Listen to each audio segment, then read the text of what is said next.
Hello everybody, it's the Mad Ryanair back for another snapshot review.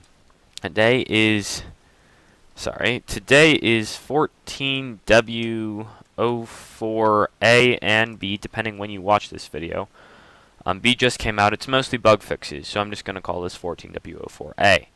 So first we have our mystery, and that is villagers have a new AI. They didn't really explain a lot about this, but this seems to be the most commonly one found, and this was the one marked on the Minecraft wiki. There may be other things, but we don't really know yet. So I'm just going to bone meal all these crops here, and you're going to see that the villagers are going to farm them. Now, I have a feeling this is buggy because I heard, I've actually seen, and that the villagers will sometimes replant these, even though that doesn't always happen.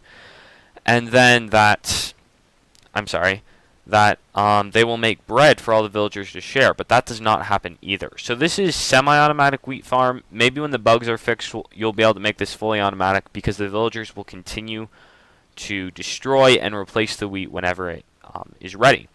So that's a pretty cool feature. I don't know if that's the bug with making bread not always happening. Any villager can do this. I thought for a second that maybe I think the farmer checks more often. I thought he could replant the crops, but that is not the case. Second, we have a party time. It's particles. So there's a new command /particle, and here's the syntax.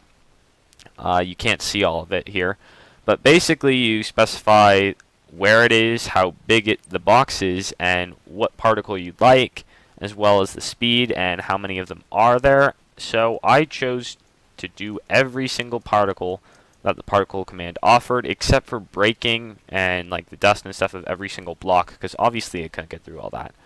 So here are all the ones listed in the tab completion, but you can also summon ones for things like breaking a block or landing on a block for any type of block in the game. So here we go. Those are two explosion particles. That one kind of looked like snow. There's a bit of a gap here. There's like the void dust looking thing, critical hits, and yeah, those are the effects. One of them were ambient. So there were some cool ones. Note blocks you just saw. Portal, enchantment table, more explosions, a lot of fire. Rain and stuff, and there's a lot of cool ones. The one with all those like poofs, that was actually a redstone one. That's angry villager and happy villager. The one with all those like colored poofs, that was actually redstone dust, but the particles in the game can go for any color, so you can kind of make green looking redstone if you can do it right. So those are all the ones listed in the tab completion. So if we go particle tab, that's the order in which you just saw them, but you can just play around with them. It's a lot of fun. Ooh, let's do the huge explosion. Particle. Oh, never mind. I'm too lazy. Next, item frames. The comparator now takes their output, so that can be helpful. You can tell if somebody stole your prized diamond sword out of the item frame and catch him or whatever. So there are some pretty cool uses. The one I've seen the most, though, is the item frame lock. So if we put this at 2, this at 0, and this at 1, 2, 3, 4, 5, this door will open. And it's fairly simple. I believe there's a tutorial to make this where it always works, expandable, and whatnot. But that can be pretty helpful, and it's pretty easy to hide because item frames are pretty common anyway. So that's a pretty cool, neat feature. He said he wanted to do that for a while. And then doors added to the closest village. So this breaks iron farms. It may not make a lot of sense right now, but iron farms that relied on one key feature, that doors check which village to go to based on in the order villages were created. So it would basically put 10 villages right next to each other.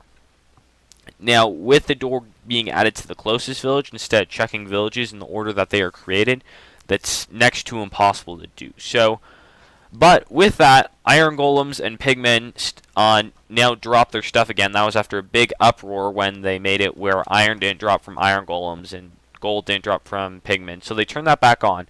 But iron farms are very difficult to get. Now, personally, the iron farms were becoming too easy. It was forcing an early endgame. So I'm glad they nerfed it, but hopefully there'll be some kind of workaround where it's still possible to create an iron farm. That's what I'm really hoping for. Looting swords, it used to be the increase of rare drops was 0.5% per level. Now it's 1%. I'm not sure if that's a bug or not. There was a bug earlier they fixed in 04B, in which mobs that have a rare drop would drop that 100% of the time. So that's no longer the case, but looting is still buffed a bit. I'm not sure if that was intentional. Next, dispensers, if they have player skulls, pumpkins, I don't think it works on melons. It will dispense them. And yeah, that didn't last a while. So that's a cool feature. You can use that to prank someone into having a wither in their base by dispensing a bunch of wither skulls. But I didn't see a huge point in this. It's a nice little feature though if you know how to use it. Buttons, they can now be placed on the floor and on the ceiling. So that's kind of cool. I don't see a lot of purpose with it unless you want to like hide a button or something, but it's kind of nice that they can do that. Next, earlier I told you in the previous snapshot that mossy cobblestone could not be crafted, and you had to grab that. Now it's there. So this gets rid of pretty much all the trophy blocks in the game. I don't know if that's a good or bad thing. I mean, you guys tell me. Having trophy blocks is nice, but then people hoard them and then you can't get them anymore. So tell me what you guys think of that. Are those blocks you think for aesthetics and they should be there, or do you think they're there for trophies, they should be there anyway, or do you think... I don't know. Tell me what you think. Next, the fill command can take parameters, so it only replaces certain blocks. Actually, only one block specifically. So here it's only going to get rid of the sand and turn it into air, and unless it's being derpy. Alright, so this one turned all the sand into air, as you can see here. And this one's going to put all the sand back. So as you notice, it's not affecting any of this cobblestone or stone, and you could add any other block and it would not affect it either. So that's a nice way to change up a map really easily. Again, a lot of these things are for map makers. I'm not a huge map maker myself, so it'll be interesting to see what people come up with. F3, if guys will probably notice right away if you use the screen a lot. First, in the center of my screen, there's now the green, the red, and the blue. The red demonstrates the x-axis, the blue demonstrates the z-axis, and the blue demonstrates the z-axis, and the green demonstrates the y-axis. So it's very easy to tell where you are going, and that's really helpful when you're working with command blocks and relative commands and stuff. And also, if you look on the X and the Z up above, you'll notice that when I face on the X-axis, the X is bold, and on the Z-axis, the Z is bold.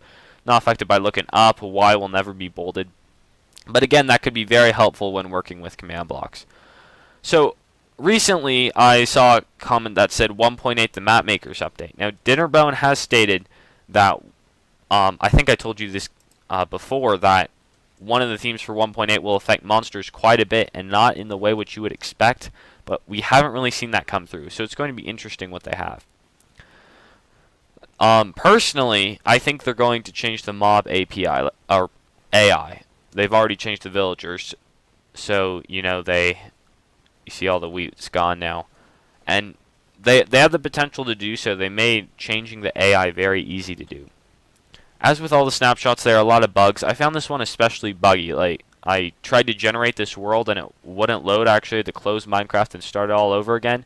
I put it at redstone ready, so all this should have been sandstone. It ended up being sand. And one other thing, while I was here, I don't know if it's because it's a super flat world, but I happened to come across a village.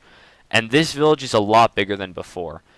And one thing is, with the iron golems, a lot of people were, yelling, it's like, why'd you take it away? And it's like, iron golems were meant to protect villagers. One guy I found it very interesting, and very true as well, is that I've never seen a village big enough to spawn an iron golem. Now, this looks fairly big, and I believe there were 10 villagers here, and that's what it takes to spawn iron golem.